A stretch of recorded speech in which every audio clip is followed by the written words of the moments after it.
Throughout this election campaign, both sides have battled to claim the economic high ground, to claim they're the ones with the plan. But many businesses are not convinced they've seen anything like that will leave them better off. As we saw in last night's programme, many small businesses want to know why issues like tax breaks to grow and simplified rules are not being addressed. Tonight, Francis Bell looks at what has been promised to the bigger firms. Babies are a prime target for campaigning politicians. But this election, they're attracting even more attention than usual, with both sides offering paid parental leave schemes. Labor's version is already legislated and due to begin next year. It promises 18 weeks leave at the minimum wage to be funded by the taxpayer. The coalition scheme would start in the middle of 2012.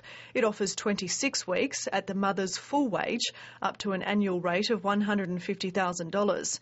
It would be funded by a 1.5% levy on big business. Tony Abbott says the levy would be temporary but won't commit to an end date. The business lobby believes both packages are flawed. Julia Gillard makes the mistake of putting a red tape burden on small employers to administer the scheme of government payments.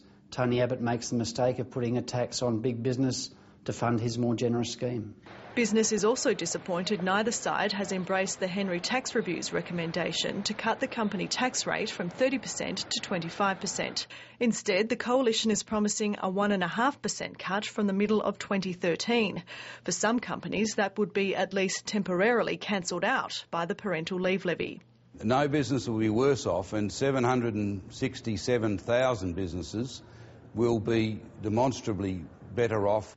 Labor is offering a 1% reduction in company tax, also from 2013, or a year earlier for small businesses. Both sides' proposals are pretty modest.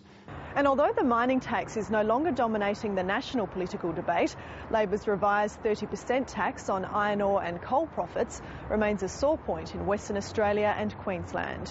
Our minerals resource rent tax is funding the corporate tax cut, it's funding an infrastructure fund, and it's funding a boost to superannuation. The coalition plans to scrap the tax if it wins the election.